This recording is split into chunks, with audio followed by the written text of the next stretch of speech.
Perkenalkan, nama saya Salma Damayanti Hoja dengan NIM 1907010002. Perkenalkan, nama saya Nola Florensi Risi dengan NIM 1907010065. Nama lengkap saya Maria Kristina Bebe dengan NIM 1907010161. Perkenalkan, saya Maria Yosefine Gemara dengan NIM 1907010232. Perkenalkan, saya Wantrimin Yulianti Tuanane dengan NIM 1907010062. Perkenalkan, nama saya Oma Evita Lalado dengan NIM 1907011115. Tanah longsor merupakan suatu peristiwa geologi yang terjadi karena pergerakan massa batuan atau tanah dengan berbagai tipe dan jenis seperti jatuhnya bebatuan atau gumpalan besar tanah. Proses terjadinya tanah longsor. Peristiwa tanah longsor dapat terjadi apabila air yang meresap ke dalam tanah menyebabkan bobot tanah bertambah, kemudian menembus sampai ke dinding gelincir hingga menyebabkannya bergerak keluar lereng. Bencana tanah longsor sering muncul di musim hujan setelah musim kering yang menyebabkan permukaan tanah retak dan berpori. Saat tanah retak, maka air hujan makin mudah meresap ke dalam tanah, membuat kandungan air dalam tanah menjadi jenuh. Ciri-ciri kawasan rawan bencana tanah longsor. Yang pertama, umumnya tanah longsor terjadi di wilayah perbukitan dan lereng gunung dengan kemiringan 20 derajat. Yang kedua, lapisan tanah di bagian atas lereng tebal.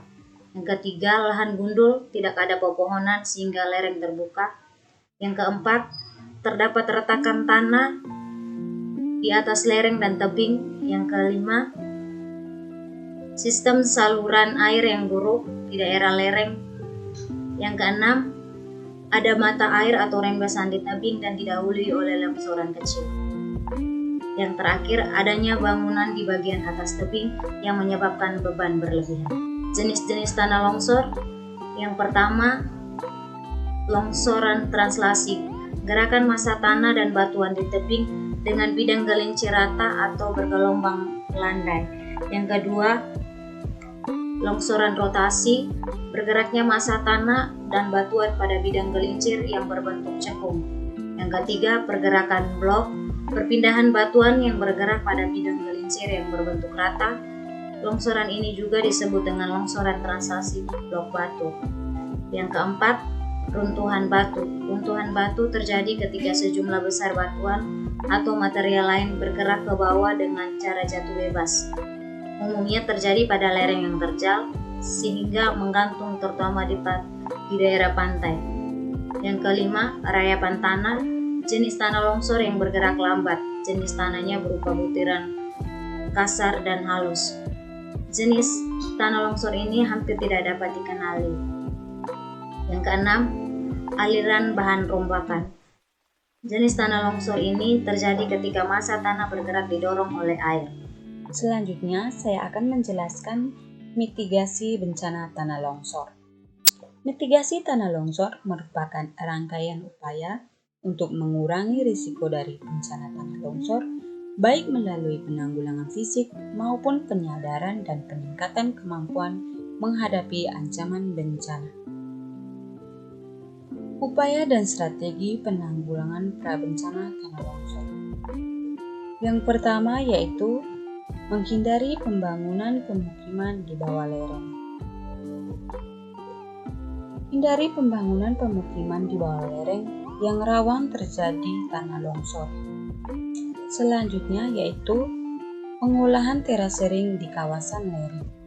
Pengolahan terasering dilakukan untuk mengurangi tingkat keterjangan lereng dan menahan atau memperkecil aliran permukaan air agar dapat meresap ke dalam tanah. Yang ketiga yaitu menjaga drainase lereng yang baik. Menjaga drainase lereng yang baik untuk menghindari air mengalir dari dalam lereng keluar lereng, serta pembuatan bangunan penahan supaya tidak terjadi pergerakan tanah yang menyebabkan longsor.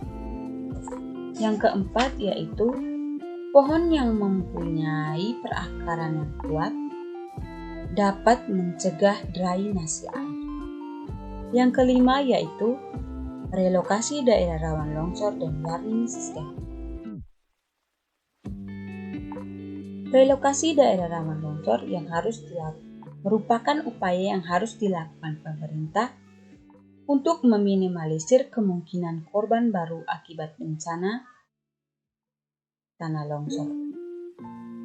Selanjutnya yaitu menciptakan alat-alat pendeteksi bencana tanah longsor di daerah rawan longsor. Peringatan sebelum longsor bisa dilakukan kepada warga agar dapat melakukan tindakan mitigasi bencana. Saat bencana, upaya yang harus dilakukan yaitu segera lakukan evakuasi. Evakuasi untuk menjauhi suara gemuruh atau arah datangnya longsor.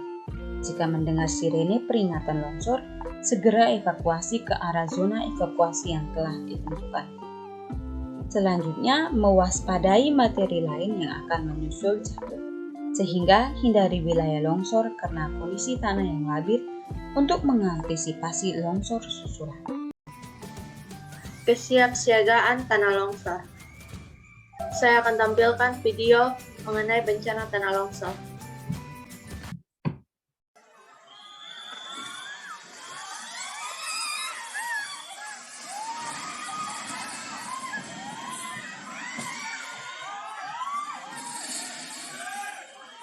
Tanah longsor yang terjadi di Dusun Oro-Oro Ombok, Kabupaten Trenggalek ini sempat membuat panik warga sekitar.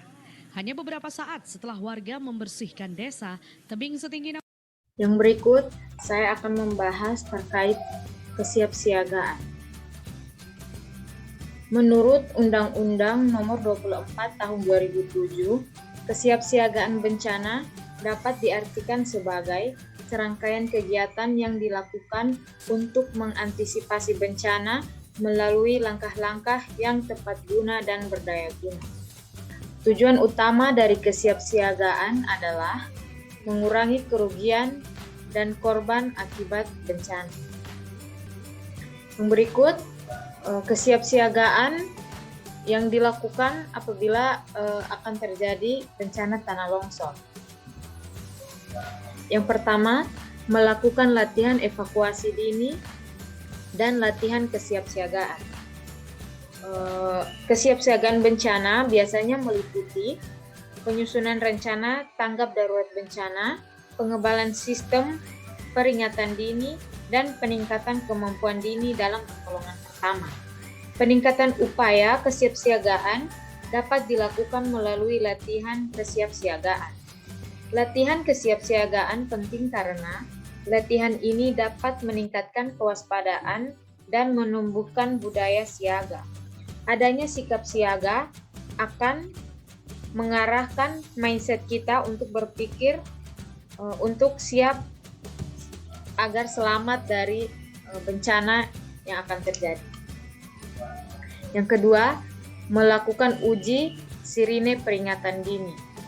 Yang ketiga, pembentukan kelompok masyarakat penanggulangan bencana. Yang keempat, pembuatan dan pemasangan jalur evakuasi dan titik kumpul. Yang kelima, pelatihan simulasi tanggap darurat bencana tanah longsor. Yang keenam, perbaikan saluran drainase. Yang ketujuh, ketersediaan alat komunikasi dan fasilitas-fasilitas penting yang memiliki akses dengan bencana. Yang kedelapan, ketersediaan obat-obatan penting untuk pertolongan pertama keluarga dan kebutuhan dasar untuk keadaan darurat. Yang kesembilan, memperoleh informasi resmi terhadap penanganan darurat dari BPBD, BNPB, dan kementerian atau lembaga terkait. Yang berikut, kesiapsiagaan tanah longsor menurut BNPB 2008 dan PMI menurut BNPB 2018 dan PMI 2008. Yaitu yang pertama, selalu waspada karena daerah yang pernah mengalami tanah longsor berpotensi kembali terjadi tanah longsor. Yang berikut, melaksanakan langkah-langkah pencegahan. Yang ketiga, mengenali tanda-tanda akan terjadinya tanah longsor. Yang keempat, petugas wajib melakukan patroli. Yang kelima, pembuatan bangunan penahan, jangkar, dan piling. Yang keenam, pemetaan daerah rawan longsor dan menghindari daerah rawan bencana untuk pembangunan pemukiman dan fasilitas lainnya. Yang ketujuh, membuat terasering dengan sistem drainase yang tepat. Yang kedelapan, mendirikan bangunan dengan fondasi yang kuat. Yang berikut, yang kesembilan, melakukan pemadatan tanah di daerah sekitar perumahan dan pengenalan daerah rawan longsor. Yang kesepuluh, pembuatan tanggul penahan untuk menahan bebatuan. Yang ke-11, penutupan rekahan di atas lereng untuk mencegah air masuk secara cepat ke dalam tanah. Yang berikut, menanami kawasan yang gersang dengan tanaman yang memiliki akar kuat, banyak dan dalam, contohnya yaitu pohon mangga. Yang ke-13, tidak mendirikan bangunan permanen di daerah tebing dan tanah yang tidak stabil. Dan yang terakhir, membuat selokan untuk mengalirkan air hujan. Pencegahan bencana tanah longsor. Pencegahan bencana tanah longsor merupakan kegiatan yang dilakukan untuk mengurangi atau menghilangkan risiko bencana, baik melalui pengurangan ancaman bencana maupun kerentanan pihak yang terancam bencana. Upaya pencegahan bencana tanah longsor dapat dilakukan dengan beberapa hal. Yang pertama, jangan membuat kolam atau sawah di atas lereng. Hal ini dikarenakan dengan tebing yang curam ditambah lagi dengan hutan yang gundul, sementara itu di atasnya ada kolam dan sawah yang dipenuhi air, membuat daya hidrostatika semakin kuat menekan permukaan tanah, sehingga tanah menjadi rentan tergeser dan mengakibatkan terjadinya longsor. Yang kedua, tidak mendirikan rumah di daerah lereng. Untuk pembuatan rumah, sebaiknya carilah lokasi yang aman. Jika memang lokasinya di sekitar bukit, pilihlah tempat yang aman dari jangkauan luruhan tanah jika terjadi longsor. Yang ketiga, jangan memotong tebing secara tegak lurus. Ketika ingin menggali tanah dalam jumlah besar, untuk keperluan tambang atau keperluan lainnya, maka sebaiknya jangan langsung memotong badan lereng secara tegak, karena hal ini akan mengurangi daya penahan tanah terhadap tanah yang berada di atasnya. Yang keempat, jangan menebang pohon di sekitar lereng. Semakin banyak pohon, maka semakin kuat dan stabil suatu tanah, karena akar-akar dari pohon tersebut menyebar dan saling bersinggungan, sehingga bisa membantu tanah tidak mudah longsor karena akan menjadi penahan tanah. Yang kelima, membuat terasering. Jika suatu lahan miring terpaksa digunakan untuk membuat sawah atau ladang, maka sebaiknya buatlah sistem bertingkat sehingga akan memperlambat aliran permukaan ketika hujan. Jangan lupa pula agar drainasenya diatur supaya tidak ada air yang tergenang di lereng. Yang keenam, membuat tanggul penahan. Tanggul penahan ini dibuat untuk menjaga struktur tanah agar tidak bergeser dan tetap stabil. Yang ketujuh, memberikan penyuluhan kepada masyarakat. Seringkali penyebab rusaknya hutan di lereng diakibatkan karena dilakukannya penebangan pohon oleh masyarakat sekitar yang belum memiliki kesadaran dan pengetahuan mengenai dampak negatif yang akan terjadi. Dengan memberi penyuluhan, maka akan membuka wawasan dan pengetahuan dari masyarakat untuk tidak melakukan hal-hal yang dapat memicu terjadinya bencana tanah longsor.